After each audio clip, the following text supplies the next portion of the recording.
اللہ مومنین کی مغفرت فرماتے ہیں۔ محدثین کہتے ہیں کہ قبیلہ بنو قلب کی مثال کیوں دی گئی؟ اکثر حدیثوں میں آپ دیکھیں گے رسول رحمت صلی اللہ علیہ وسلم نے احد پہاڑ کی مثال دی۔ اکثر حدیثوں میں آپ دیکھیں گے غزوہ خندق کے پہاڑ کی رسول رحمت صلی اللہ علیہ وسلم نے مثال پیش کی۔ یہ مثالیں دینا رسول رحمت صلی اللہ علیہ وسلم کا ایک عظیم الشان منصب تھا کہ حضور اپنی بات کو مثالوں کے ذریعے سے سمجھایا کرتے تھے۔ اور اس زمانے میں قبیلہ بنو قلب میں سب سے زیادہ چرواہے تھے اور سب سے زیادہ بکریاں چرواہوں کے یہاں قبیلہ بنو قلب میں تھی، کسی اور قبیلے میں اتنے بکریاں نہیں تھی۔ اس لیے رسول رحمت صلی اللہ علیہ وسلم نے فرمایا آج کی رات قبیلہ بنو قلب کے بقدر ان کے جسم پر بالوں کے بقدر اللہ گناہگاروں کی مغفرت فرماتے ہیں۔ اللہ ہم سب کی مغفرت فرمائے، ہم سب کی مغفرت فرمائے۔ رسول رحمت صلی اللہ علیہ وسلم نے جب یہ ارشاد فرمایا، اما عائشہ فرماتی ہیں رضی اللہ تعالیٰ عنہما، میں نے عرض کیا یا رسول اللہ صلی اللہ علیہ وسلم کیا اس رات میں کچھ لوگ بدنصیب لوگ بھی ہیں جو اس رات کی مغفرت اور رحمت سے محروم رہتے ہیں؟ امام الانبیاء محمد عربی صلی اللہ علیہ وسلم نے جواب میں فرمایا ہاں، مشرک اس رات میں مغفرت اور رحمت سے محروم رہتا ہے۔ کینہ پرور انسان اس رات کی مغفرت اور رحمت سے محروم رہتا ہے۔ حاسد متکبر اس رات میں رحمت اور مغفرت سے محروم رہتا ہے، اور شرابی اس رات کی رحمت اور مغفرت سے محروم رہتا ہے۔ والدین کا نافرمان اس رات کی رحمت اور مغفرت سے محروم رہتا ہے۔ اما عائشہ فرماتی ہیں رضی اللہ تعالیٰ عنہما، میں نے جب جواب سنا رسول رحمت صلی اللہ علیہ وسلم کا میں مطمئن ہوئی، اور پھر اما عائشہ نے روایت ہم سب کے سامنے پیش کی، صحابہ کے سامنے پیش کی، صحابہ سے تابعین نے لی، تابعین سے تبع تابعین نے لی، تبع تابعین سے گزرتے گزرتے سندن در سندن ہم تک یہ روایت پہنچی، الحمدللہ رب العالمین۔ لیکن کچھ لوگ کہتے ہیں کہ شب برات منانا بدعت ہے، وہ میں بھی کہتا ہوں شب برات مت مناؤ، شب برات میں عبادت کرو۔ منانا الگ چیز ہے اور شب برات کی عبادت الگ چیز ہے۔ منائی جاتی ہے، آپ کسی جگہ پر مخصوص انداز میں جمع ہوئے، آپ نے چائے پانی کا نظم کیا، آپ نے حلوہ کھانے پینے کا نظم کیا، اور نظم کرنے کے بعد آپ نے رات بھر مٹھائیاں تقسیم کی، اس کو کہا جاتا ہے یہ منانا ہے، اپنانا نہیں ہے۔ اور اپنانے کے لیے اس رات میں انفرادی طور پر اللہ کے گھر میں جمع ہو جاؤ، اللہ سے مانگو، اور اللہ سے اللہ کی محبت مانگو، اللہ سے اللہ کے رسول رحمت عالم صلی اللہ علیہ وسلم کی محبت مانگو، اللہ سے مغفرت کی دعا مانگو، اللہ یقیناً ہماری بھی مغفرت فرمائے گا۔ اور یہ محبت مانگنا بدعت نہیں ہے، یہ محبت رسول رحمت نے مانگی ہے۔ حدیث میں آتا ہے، ترمذی شریف کی روایت ہے، امام الانبیاء محمد عربی صلی اللہ علیہ وسلم نے دعا فرمائی رب العالمین سے، اللہم انی اسألک حبک وحب من یحبک، اللہ میں تجھ سے تیری محبت مانگتا ہوں۔ کون کہہ رہا ہے؟ رسول رحمت صلی اللہ علیہ وسلم، اللہ میں تجھ سے تیری محبت مانگتا ہوں، وحب من یحبک، اور جو لوگ آپ سے محبت کرتے ہیں ان لوگوں کی میں آپ سے محبت مانگتا ہوں۔ یہ تو دعا رسول رحمت فرما رہے ہیں۔ پھر فرمایا وحب عملی یبلغنی من حبک، اور نیک اعمال کی محبت میں تجھ سے مانگتا ہوں۔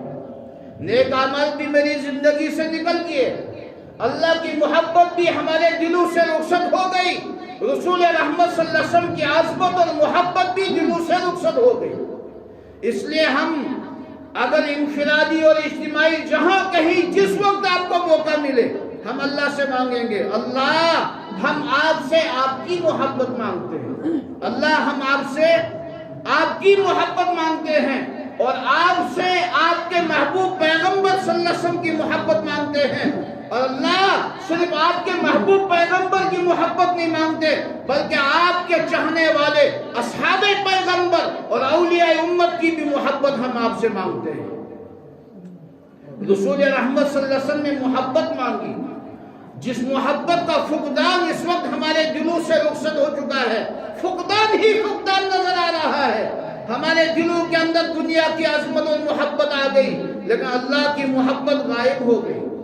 ہمارے دلوں کے اندر دنیا کی عظمت اور محبت اتنی راسخ ہو گئی، ہمیں محمد رسول اللہ کی عظمت اور محبت دلوں میں باقی نہیں رہی۔ ہمیں اصحاب پیغمبر کی محبت دلوں سے رخصت ہو گئی۔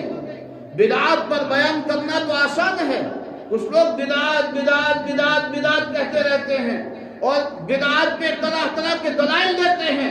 آپ کے دلائل سرخم تسلیم، لیکن دلائل کے ساتھ جو بدعات جس بدعات میں ہم سارے کے سارے گرفتار ہیں، ان بدعات پہ ہماری توجہ نہیں ہے۔ آپ کی مساجد میں، میری مساجد میں سب سے بڑی بدعت جو رسول رحمت صلی اللہ علیہ وسلم کے زمانے میں نہیں تھی کہ آپ کے پاس فہرست آ جائے، فلاں نے اتنا پیسہ دیا، فلاں نے اتنا پیسہ دیا، فلاں نے اتنا پیسہ دیا، اس کے لیے دعا کرو۔ یہ بدعت ہے جو رسول رحمت صلی اللہ علیہ وسلم کے زمانے میں نہیں تھی، لیکن آپ کی مسجدوں میں اس بدعت کو عروج بام پہ لے جایا جا رہا ہے۔ لیکن شب برات کو منانے والا یا انفرادی اور اجتماعی عبادت کرنے والے کو فوراً کہا جاتا ہے کل بدعت ضلالہ وکل ضلالۃ فی النار، یہ بدعت ہے۔ جو بدعتوں میں غرق ہیں ان کی طرف ہم توجہ نہیں دیتے۔ جمعہ کی تو اذانیں ہم سے غائب ہو گئی اور اس کو عثمان ذی النورین کی بدعت سے تعبیر کیا، اس کی طرف ہماری توجہ نہیں ہے، لیکن معمولی باتوں پہ ہم لڑنا شروع ہو جاتے ہیں۔ میں ہرگز اس بات کی طرف جانے کو تیار نہیں تھا، لیکن گلیچہ جب منہ کی طرف آتا ہے پھر یقیناً بولنا پڑتا ہے۔ کیا رسول رحمت صلی اللہ علیہ وسلم نے نماز کے بعد آیت الکرسی نہیں پڑھی؟ کیا رسول رحمت صلی اللہ علیہ وسلم نے نماز کے بعد اللہم انت السلام ومنک السلام تبارک ربنا وتعالیت یا ذا الجلال والاکرام نہیں پڑھا؟ کیا رسول رحمت صلی اللہ علیہ وسلم نے سلام پھیرنے کے بعد استغفر اللہ استغفر اللہ استغفر اللہ نہیں پڑھا؟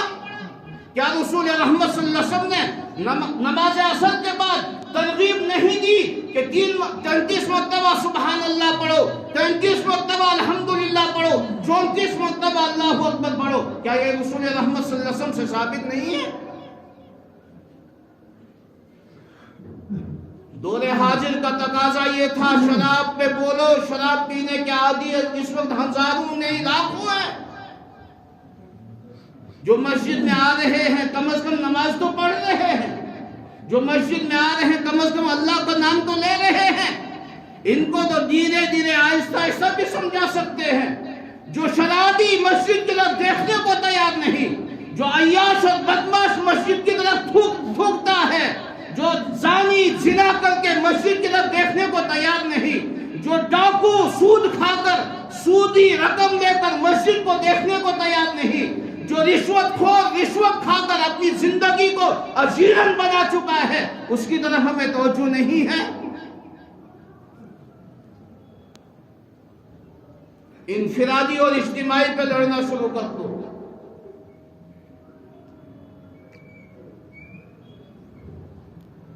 لیکن گھر میں سود کی رقم لاؤ، بینک پہ چلے جاؤ، بینک میں اکاؤنٹ کھولو، وہاں اپنا پیسہ جمع کرو، اس کے لیے کہو ہم مجبور ہیں، لاچار ہیں۔ اگر وہاں نہیں رکھیں گے تو کہاں رکھیں گے؟ ہمارے پاس تو اسلامی بینکنگ سسٹم کوئی ہے ہی نہیں، ہم تو مجبور ہو کر بینک کے حوالے ہوتے ہیں۔ ہم بینک میں پیسہ رکھنے کے باوجود بھی کہتے ہیں ہم بھی سود کے اس لعنت والے مرحلے میں گرفتار ہیں۔